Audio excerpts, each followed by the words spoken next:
What have you got then, Hannah? I have the Daily Mail today. Belgium bans the burqa. Women who refuse to show faces can be jailed for a week under a new... It's a draft law at the moment. It's supposed to be coming... it's supposed to become law by July. But, yeah, if you're caught wearing a burqa in Belgium after then, you will be fined £110 for the first offence. And then if you get caught a second time, you can face a week in jail. So they've beaten France to the post. Beaten France to the post. 280,000 Muslims in Belgium, and 400 of them wear the burqa in public. But interestingly enough as well, husbands who force their wives to wear the burqas can also be sent to prison. That's quite interesting. And the argument against the burqa is that we need to be able to see each other's faces in these difficult times. Yes. So I think that's a really interesting story that could probably be debated for a lot longer than we have now.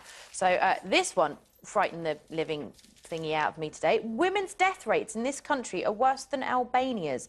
Women are more likely to die early in Britain than virtually every other Western European country. They've compiled a list.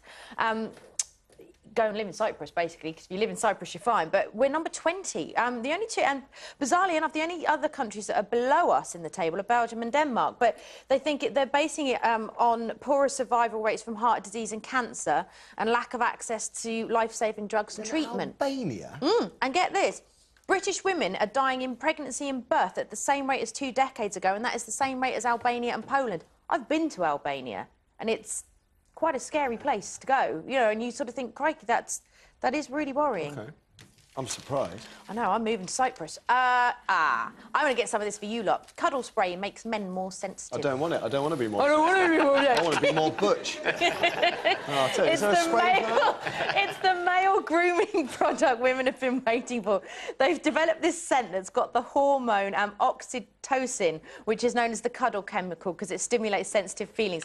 And they gave 24 healthy men this nasal spray, and then 24 men the placebo effect. And the ones that had this spray got much more emotional when they were shown these sort of images. You think this is a good idea? What you're going to get, across the nation, you're going to get, like, people will be laying in bed in the middle of the night and they'll just hear, psh, like, they'll wake up like that, and the women will be, like, ferreting the cuddle spray under the pillow. I might try it, like, start squirting and see what happens. Where do we get these things from? What planet are we on? This is a very sad story, and when I first read it, there was part of me that wanted to sort of chuckle, and then there's another part of me that thinks, oh, it's really sad. It's a lady called Maria Chalice, and her husband died earlier this year.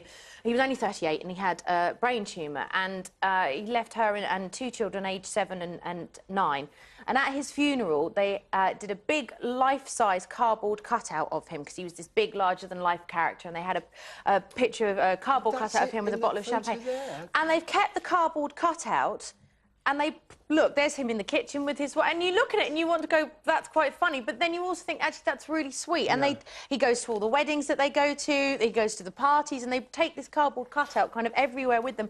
And she very rightly said, some people might raise eyebrows, but who is anyone to say what is right and wrong in the way that we deal with grief? So good luck to you. Fair play to her. Fair play to her. Yeah. And finally, down the end, Stefan, what have you got? OK, first of all, this interesting story. Now, the Bank of England governor told an American economist that public anger over cuts will make next week's winner of the election unelectable for years. Now, this is interesting because... the backlash against them when we feel the pain. Basically, the next administration will have such a terrible time because they have to make such enormous cuts that people will not forgive them, and they will be then unelectable for a generation.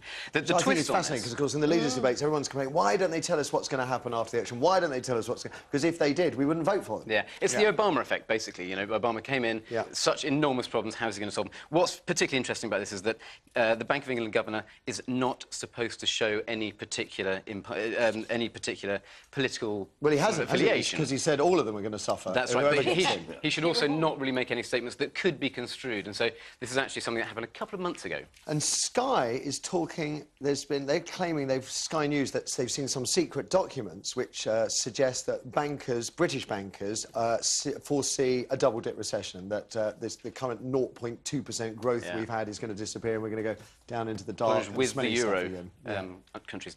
OK, in the Daily Mail, this is an interesting one. Britain's antiquated vice laws were thrown into confusion yesterday when a massage parlour boss was cleared of running a brothel.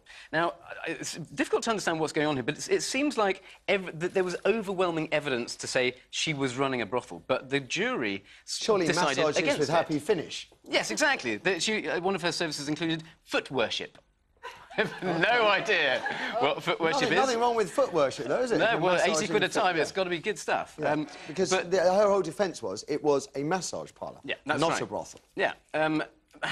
It also serves to sort of shed light on this big problem, which is that, you know, prostitution does happen. Do you legitimise it? Do you give women a safe place to work? Or do you throw it out and stick to the idea that ban everything? She said that the other women that worked there who may have offered other services, all they contributed or paid her was a contribution to the advertising costs of her services. So it's an incredibly grey area, but I believe that the result she got in court got huge rounds of applause from the public gallery. So, it was a sort of a twist against the law in a funny way. Wipe brothels out with a bit of, like, Amanda's cuddle spray.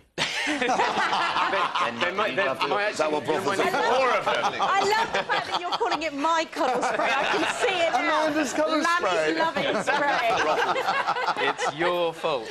God, that make millions. Now, here's a very strange story from the Daily Mail. Animals filmed in their most intimate moments by wildlife documentary makers are having their right to privacy breached. Now, this academic from the University of East Anglia, this is absolutely true, it's written here, it must be true. He argued that just like people, animals have a basic right not to have their most private behaviour, such as mating, giving birth and dying, broadcast. Shut up. It's just bizarre. I have nothing to say but... What? And this is a story that we actually missed from yesterday's paper. A really interesting one.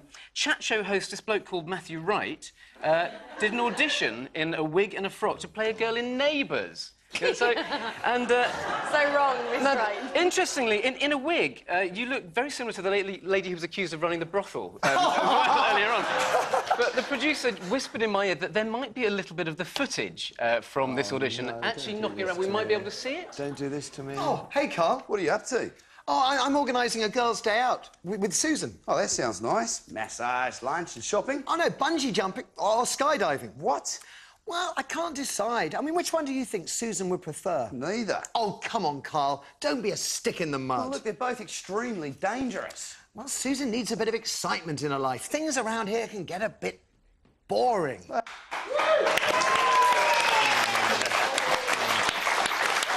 I'm told any kind of perverts out there that get their rocks off on weird, twisted stuff can find the full version of that on our website.